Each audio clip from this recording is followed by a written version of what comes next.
Hello, episode. Welcome back to another generation of Alan Tech friends. The Star Wars galaxy is around 100,000 to 120,000 light years across. Each one of these little squares on the screen here is about 5,000 light years in distance. Now, light travels at 186,000 miles per second, and so light can travel almost 6 trillion miles in a year. So that little square, which is 5,000 light years, is actually massive. Now, more than 30,000 years ago, an evil Xeno empire ruled over the entire galaxy, enslaving all beings in their path, including humans. These individuals were known as the Rakatans, and they would fall victim to a plague that would destroy their entire empire within just a few generations. Their empire would fade away with time, and the only legacy they left were the slaves they seeded all across the galaxy. And these slaves were all different species, which is why you see the same species on multiple worlds across the galaxy. It's around this time that Coruscanti humans also began to use what's known as generation ships. Human scientists could not figure out how to reach FTL speed, so instead of increasing their own speed, they slowed down their own aging process. Using technology they had learned from their Rakatan overlords, the generation ships that the humans would build would have sleeping pods in them that put humans in stasis via carbonite, which preserved the body safely for long trips. And so slowly humanity would start to journey out of the core and begin establishing new colonies. You had Alderaan, Ulsakan, Anaxes, Corellia, Kuat, and many other familiar worlds starting their legacy at this moment in history. But this was still the pre-Republic. The idea of a unified galaxy had disappeared with the Rakatan Empire. And that was because although humans could now reach new worlds, once they got there, they were pretty much cut off from ever going back. Even communicating was difficult, because communications were still limited to the speed of light. And even in the core, subspace communication from planet to planet could still take thousands of years. And so these new colonies would evolve on their own, cut off from the worlds from where they came from, until the invention or maybe discovery of hyperspace. In order to circumvent the laws of physics, the humans of the Star Wars universe had to go into another dimension in order to travel faster than the speed of light. Many different factions in the galaxy were able to figure out how to reach hyperspace by reverse engineering some of the Rakatan's old technology. But it would take thousands of years to safely map new hyperspace lanes out of the core regions into the mid-rim and eventually out to the outer rim. Even though hyperspace was technically in another realm, things that existed in real space like ships, asteroids, moons also were represented in hyperspace. And running into something at FTL speeds in hyperspace was not a good idea. Once stable hyperspace lanes were created, communication companies would create hyperwave relay stations which would spread information from one planet to another. And all of this was done at lightning speeds. Without proper communication, there can't be cooperation. Without cooperation, you can't build the Republic. The entire idea behind this centralized government was to create shared values, shared language, currency, trade, culture, and all these other things, and it would have been impossible without the Holonet. By 4000 BBY, the Holonet was operational on almost every planet in the core of the galaxy. It also connected many important planets in the mid-rim and expansion territory. However, the outer rim would more or less still be reliant on less efficient methods of communication like subspace relays, which were just essentially normal satellites and radio beacons like the ones we have right now here on Earth. This meant that there would be a delay of weeks to months for information to reach the outer rim from the core. And so while the Galactic Republic core worlds were pretty much staying in touch with one another, just like how different cities on Earth are very well connected to each other, the outer rim was pretty much isolated and cut off. And so on millions of worlds like Amor, Tatooine, or Dathomir, you had societies which were self-contained and relatively unaware of the day-to-day activities occurring in the larger galaxy. And because these worlds weren't connected to the wider Holonet, they missed out on a lot of knowledge, information, and opportunities. They were at a severe disadvantage. But then in the years leading up to the separatist crisis, several things happened all at the same time. First, during the High Republic Golden Age, the ambitious Supreme Chancellor Lina So would construct the Starlight Beacon. This was an ambitious joint project by the Republic and the Jedi, which constructed a massive space station in the Outer Rim. This space station was designed to serve as a communication relay and navigational beacon for the fringe territories of the Republic. The reality was these sparsely populated Outer Rim territories just lacked the population to sustain this type of expensive infrastructure, and so the Republic and mainly the core world's tax revenue would sustain this operation and bring the Holonet to the Outer Rim. This finally connected the Outer Rim worlds with the rest of the galaxy. Now, individuals like Supreme Chancellor Lina So were well-meaning, but like a lot of politicians, she was more focused on the politics and the visuals of her actions instead of the consequences and the long-term impact. I mean, this was a chancellor known for keeping two gigantic alien lions at her side at all times, even during diplomatic or professional meetings. She understands the value of striking visual imagery. The thing that Chancellor Lina So did not think about was the cultural shock the Outer Rim would experience when they were connected to the rest of the galaxy. And so you would have like Twi'leks in these small remote villages on Ryloth finding out about the Galactic Republic for the first time in their lives, and in that same week they're bombarded with all of the information in the galaxy that has been collected since the beginning of time. I mean, on a smaller scale, this actually happened in our own world, and the results were kind of terrifying. The Southeast Asian country of Myanmar, which is ruled by a military junta, was connected to the internet in 2000. But it took a decade before infrastructure upgrades and an easing of draconian censorship allowed for the widespread adoption of internet usage. Mark Zuckerberg and Facebook seized on this rare opportunity to help introduce an entire country to worldwide connectivity, using their service, of course. Facebook cut deals with local cell service providers to allow their users to browse the internet for free as long as they're using their Facebook app. And so overnight, Facebook became incredibly popular. It was so popular that basically the word for internet in Myanmar became Facebook. Kind of like how Band-Aid is the branded word for, you know, those things you put on your finger when you have boo-boos. What are they called? But because you had an entire society without experience or education about modern forms of communication like the internet, all sorts of problems began to emerge. Soon, Facebook was being used by political and religious figures to spread propaganda and lies towards the Rohingya minority community in the country. This led to growing popular support for the military to essentially start displacing the Rohingyas in what many people in the international community consider a genocide. In 2018, the WhatsApp messaging app, another Facebook subsidiary, was used in India to spread false rumors of child kidnappings that led to a series of mob lynchings of random vagrants and migratory workers who just happened to be walking past a village. You could blame Facebook for all these tragic events. Mark Zuckerberg is a complete asshole and probably an alien, but what he did, or at least didn't do, was completely legal.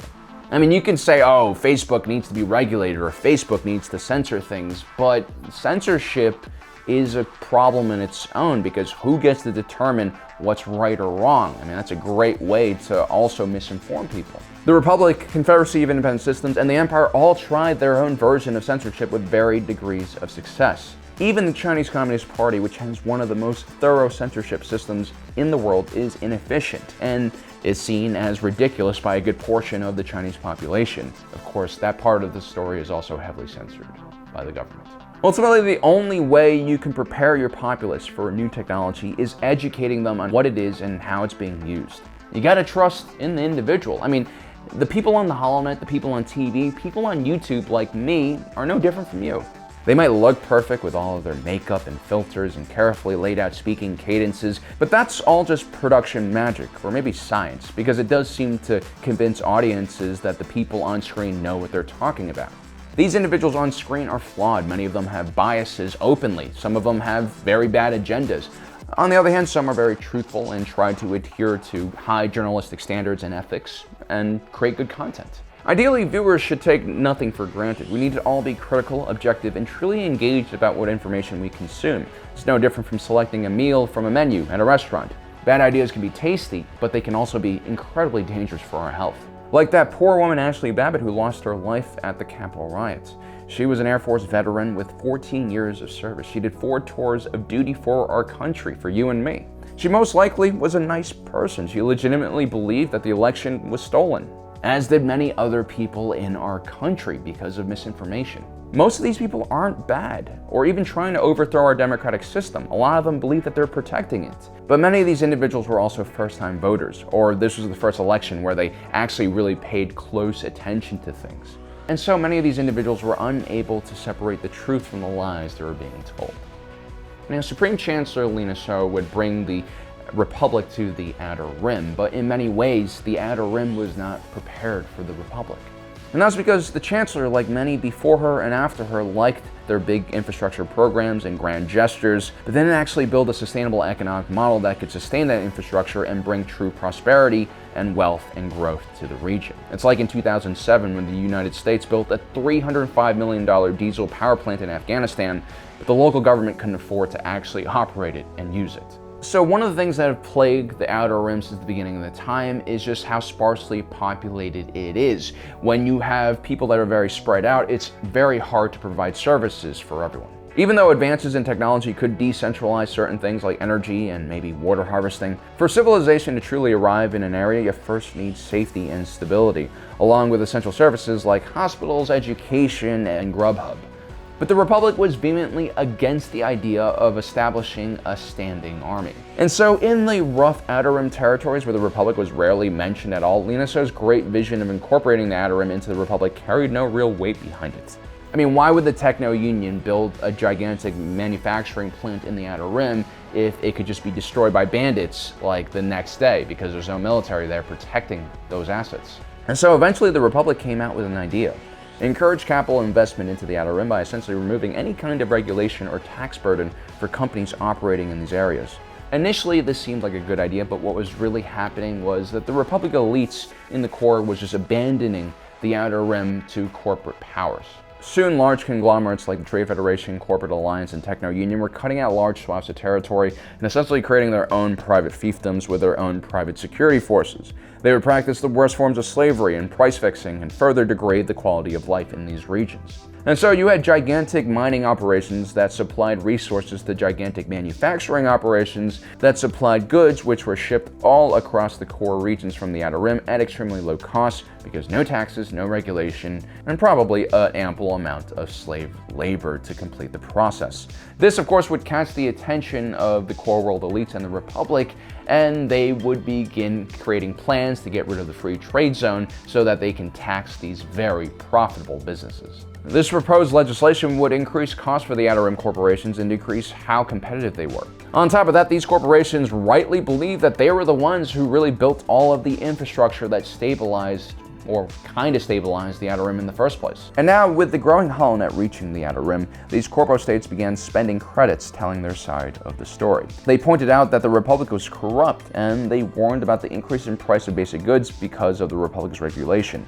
They tried everything to weaponize communications against the Republic. But ultimately, it wouldn't work. The Republic would repeal the free trade zone. And so these corporations would kick things into the next gear, and so begins the separatist crisis. At the helm of this new movement was Count Dooku, a nobleman from Serrano and a former Jedi Master. This elderly statesman was an eloquent and passionate speaker. He would hold sold-out lectures in giant auditoriums and appear in the largest venues in the Outer Rim. His image was carefully orchestrated, his words carefully selected. He talked about the Outer Rim and the work ethic and virtue of the people there, and for the first time, the people in the Outer Rim saw a politician who was actually looking out for their interests.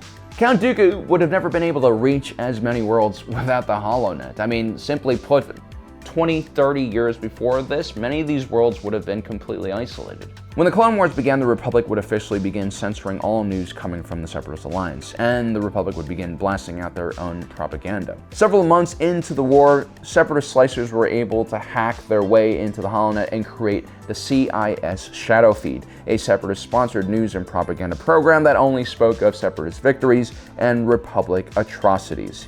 Highly weaponized images from the front lines terrified the civilian populace on both sides, which increased funding and support for the war. Count Dooku and Sheev Palpatine's executive powers would grow stronger by the day. But who really benefited from all of this destruction aside from the Sith? Not even the corporations would ultimately benefit, as most of the Separatist High Council would be murdered. The average civilian definitely didn't enjoy many benefits either, especially those who lived in the Outer Rim. You see, like the Force, communication is not good or evil, it's simply a tool. And any tool can be quite dangerous if it falls into the wrong hands, or if a society has not built the proper measures to counteract its more dangerous qualities.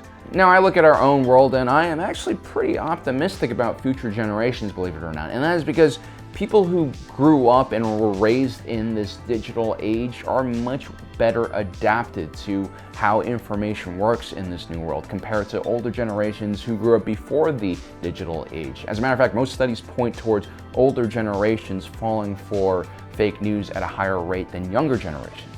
I mean, these younger generations are not completely immune, of course. They still make mistakes and eat Tide Pods. But as we develop better curriculums to understand concepts like mean world syndrome and educate kids on how communications work and how people create content, I hope that one day we'll reach a better balance. I don't think we'll ever get rid of all of the negative aspects of communication. I mean, the only way you can really do that is completely cut off communications, which is not good.